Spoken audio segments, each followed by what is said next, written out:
The Arm of the Starfish by Madeline L'engle, Chapter 4. No, Polly darling, the canon said. Just others out.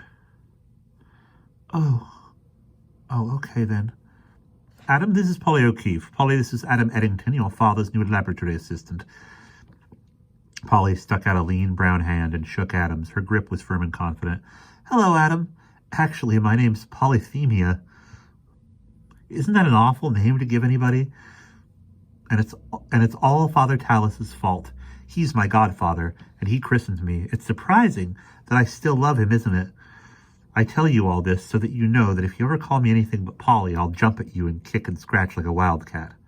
All right, Polly it will be, Adam said. Canon Talus said, Get your coat and hat, Paul. Polly looked out her window, which faced front on the modern street. Nasty, stinking, foul old rain, she said crossly, wheeled and took a navy blue Burberry and a beret out of the closet. They stopped off on Adam's floor while he picked up his trench coat, and then went out into the street where the canon hailed a taxi with his furled umbrella. A lot of good it does us that way, Polly remarked. Then got in the taxi, and the canon began pointing out places of interest. If we have time afterward, we'll go to the Plaza Mayor, and you can walk around a bit. That's where the Spanish Inquisition started, Polly said, and bullfights, and all kinds of icky stuff. It always gives me the shivers. Do we have to go there, Father? Don't you think Adam ought to see it? Oh, I suppose so, but I always seem to hear screams still quivering in the air and smell blood. She looked defiantly at Adam. I am not morbid. It's all right, Adam assured her. I think the places hold atmospheres, too. You're nice, Polly said. I shan't mind flying to Lisbon with you after all. At least Father said that's what I'd be doing, if it's all right with you. It's fine with me, Adam said. She was a queer kid, and he couldn't very well hurt her feelings. Something in the tone of his voice, though, seemed to make her dubious, and so he added, Now I won't have to worry about recognizing your father. Polly laughed a warm, deep chuckle. I look exactly like Daddy. String bean aspect and all. Some of Daddy's assistants have called him a long drink of water. That's me. The red hair and the blue eyes, too, Canon Talus said. And with a little bit of luck, the looks of your mother and maternal grandmother. Oh, I don't really care about being beautiful, Polly stated, at least not yet. As they neared the Prado, which was a longer drive than Adam had anticipated, Canon Talus explained that although the museum was now in the city of Madrid, it was not very long ago that it had been out in the country and in the middle of fields. It was not at all what Adam had expected of one of the most famous museums in Europe. Not only was it utterly unlike the Guggenheim or even the Frick, which was only natural, it bore no resemblance whatsoever to the Metropolitan either, in the building itself or in the display of pictures. He was amazed to find it an enormous, dirty, badly lighted place, the light even worse than usual now because of skies dark with rain. In room after room, there were a great jumble of masterpieces, El Grecos, Murillos, many of these looking like cheap religious Christmas cards.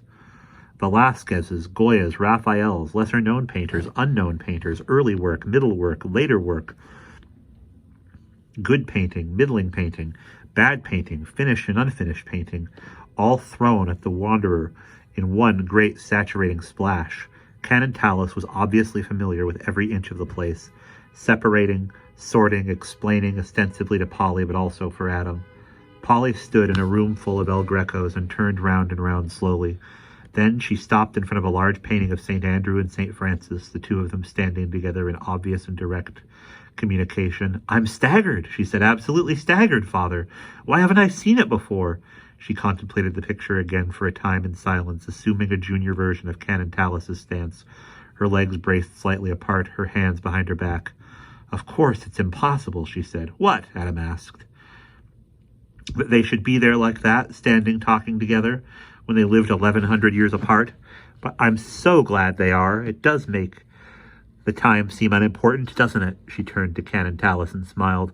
I'm sorry I was horrid about not going to Geneva with you, but we'll do it another time, won't we? Yes, he said gently. Yes, we'll do that, Polly. Just as Adam felt super saturated, they paused for lunch in the museum cafeteria. This, at least, Adam found not unlike the cafeterias in the Met or the Museum of Natural History, except that it was much smaller and most people automatically ordered a bottle of wine with lunch. Here, for some reason, the Canon and Polly switched into Spanish, so Adam joined them. Polly smiled at him warmly. "Oh, good. I'm so glad you aren't one of those Americans who refuses to speak anybody else's language. You speak awfully well." "Thank you." "Adam, do have a hamburger. Spanish hamburgers are the funniest things. The meat even is different. People who want some good American food order them and then go into a state of shock. Then they say it's bad meat cooked in rancid oil." She grinned at the Canon and slapped her own hand lightly. "I'm being judgmental again, aren't I? I'm sorry, but do try one, Adam. I find them absolutely cordon bleu." The hamburger was indeed unlike an American hamburger. Polly's milkshake, too, bore little resemblance to anything Adam had had at home. He and the Canon had coffee. Without it, Adam by now could not have stayed awake, and fatigue multiplied by the already existing confusion in his mind. Polly liked the hamburger and the milkshake. Was unlike any American child Adam had ever met. But she had evidently spent most of her life abroad. It was obvious that she adored Canon Tallis, and he, in his turn, seemed to love her deeply. But Adam was still unsure of the Canon. After all, a man in ecclesiastical garb could get away with murder. Well, perhaps not murder exactly, a lot more easily than anybody else. After lunch, they wandered around the museum for a while longer. Adam's legs were beginning to ache with fatigue. He now felt only irritation at some of the pictures, which were so badly hung that they could hardly be seen for the glare At others, Adam found he was squatting, one eye closed, his nose almost touching the canvas. In many of the rooms were smocked art students copying paintings. The Canon stopped by a young girl who was copying a Baroque Annunciation. She turned around and smiled at him, brilliantly and warmly in recognition. He pressed one hand briefly against her shoulder, but neither of them spoke, nor did he seem to consider introducing her to Adam or Polly.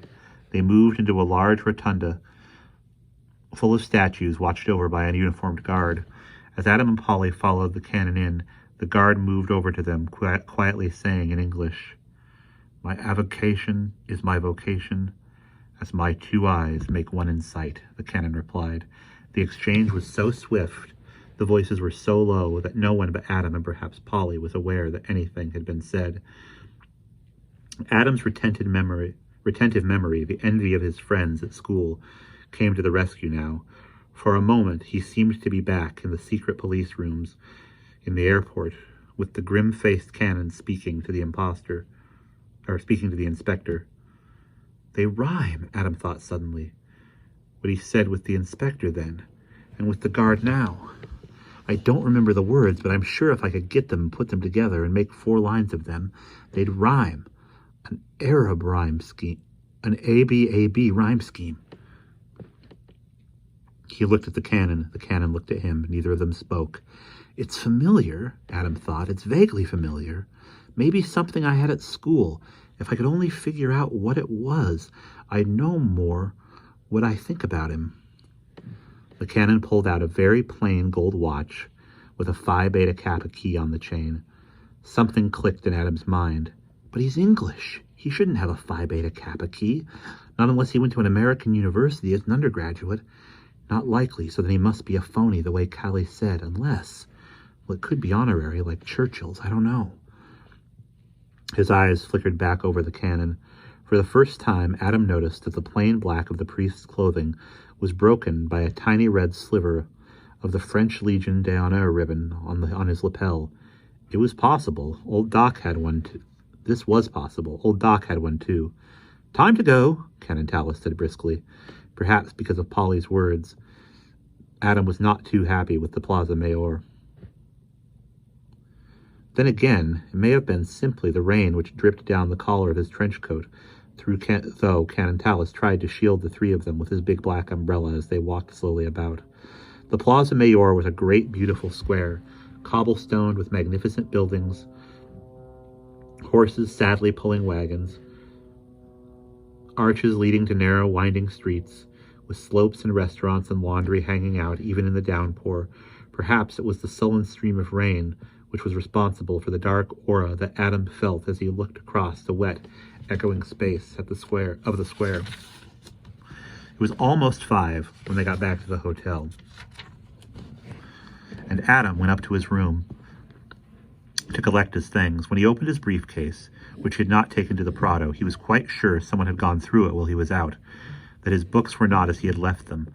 His first thought was to rush to Canon Tallis with this disturbing news. Then he realized with a sudden jerk of his stomach that the trip to the Prado might have been engineered by the Canon simply to get him out of the room. Adam went through the briefcase again, carefully. Nothing had been taken, but he was quite certain that its contents had been examined and then replaced as accurately as possible. When I get to Lisbon, he thought, I'll make some excuse, at least to telephone Collie. If I see her again now, maybe I'll be able to sort things out. Downstairs, the Swiss airman and almost all the other passengers were already assembled.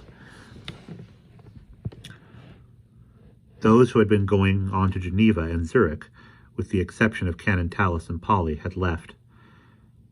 So it was a smaller group gathered together in the lobby. The perpetually pleasant Swiss airman told them that the bus was waiting, that they would be taken to the airport and flown to Lisbon, and would be there in time for dinner. Since the Canon was staying in Madrid instead of going on to Geneva as originally planned, or even to Lisbon, there seemed to be some question about his being allowed to go on the bus with them to the airport. Adam felt like saying that he could take care of Polly perfectly well himself, but at this point he thought it wiser not to cross the older man, who was talking in a quiet but most determined way to the Swiss airman, who finally smiled and nodded, shook hands with the Canon, and then ushered the passengers out into the rain and onto the bus. At the airport, the Swiss airman, still smiling but beginning to look tired and harassed from all the questions being thrust at him, took them into the dining room, where he told them to order refreshments, compliments of Swiss air. Adam sat at a large round table with Polly and Canon Tallis and 5 other passengers, so that conversation was perforce general, but mostly about the weather. Bits of gossip flitted from table to table as the Swiss airman would appear, speak to one group, then hurry off. The airport in Lisbon was still closed. The airport in Lisbon was open. The airport in Lisbon was open, but might close at any moment. The airport in Lisbon was closed, but might open at any moment. Strangely enough, the downpour in Madrid never seemed to be any concern. After a little over an hour had gone by, the Swiss airman came hurrying in and told the entire group in a voice now slightly hoarse that they would be served dinner, since the airport in Lisbon was definitely still closed down. There was a small, smug, middle-aged couple at Adam's table who decided that they would like to stay on in Madrid and were furious when the Swiss airman wouldn't pay for their hotel or passage to Lisbon unless they traveled with the rest of the group. Adam was embarrassed by their rudeness and ashamed that they were American. Polly leaned sleepily against Canon Tallis, who sipped at a small glass of Tio Pepe. The Swiss airman disappeared again, and the table was quickly set and a full dinner served. Soup, omelet, chicken, fruit, cheese. Adam discovered that he was starved. They were finishing their coffee when the Swiss airman appeared again, beaming like the Cheshire Cat. A Spanish plane would take them to Lisbon, where the airport was at last open. He hurried off. In a few minutes, the plane was called, and everyone trooped to the gate, where they were completely unexpected. Canon Tallis was trying to sort out the situation with the Iberian Airlines official when the Swiss airman came panting up. Wait, a plane was being flown in from Geneva for them. It was well after 10 when they were finally herded through the gate. Canon Tallis stood watching after Polly and Adam as they paddled out into the rain and onto the bus. Stood watching until the bus was driven off. This time it was more than a few yards to the plane. The bus began to gather speed, and although the rain was letting up and the atmosphere was lighter, it was not long before the dark figure of the Canon had disappeared. Polly turned anxiously to Adam. You will stay right with me, won't you? Yes, if you want me to. Why, are you nervous? Adam asked, hoping to get some information out of her. Polly contemplated him as the bus jolted along over the wet ground. Finally, she said calmly, I have never traveled alone before, and after all, I am still a child. Adam felt like crying. Okay, child. Why are you holding out on me, too? But if he ever wanted to get anything out of Polly, it would not do to antagonize her now. Granted, she was an odd kid, but she was obviously a bright one, and he liked her, and he knew that she liked him, despite the deliberate evasiveness of her last answer. Sooner or later, she would talk to him, as long as he didn't push her. Most people did not seem to talk to Adam, which may have been one reason he wasn't more surprised at Callie's confidences or at anything else that had happened. Giving her a wary look, Polly put her hand on his as they left the bus and held it firmly until they were safely in the plane. "A caravelle," Polly said.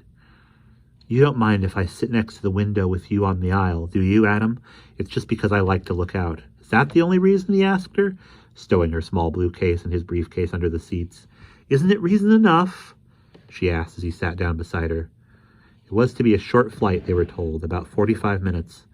After they had been in the air less than an hour, Polly said, "I have to go to the washroom, Adam." He moved his knees to let her go by. At the aisle, she stopped, started to say something, walked on for a couple of rows, then came back. "Watch after me, Adam, please," she said tensely, then hurried up the aisle and disappeared into the washroom. Adam had looked over the passengers, and a more normal lot, he felt, could not have been found.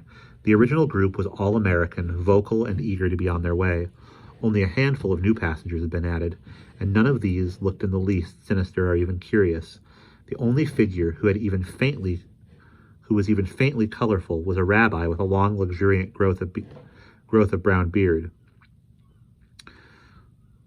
He had a look of quiet dignity and sat isolated in contemplation until he turned to a book which Adam could see by straining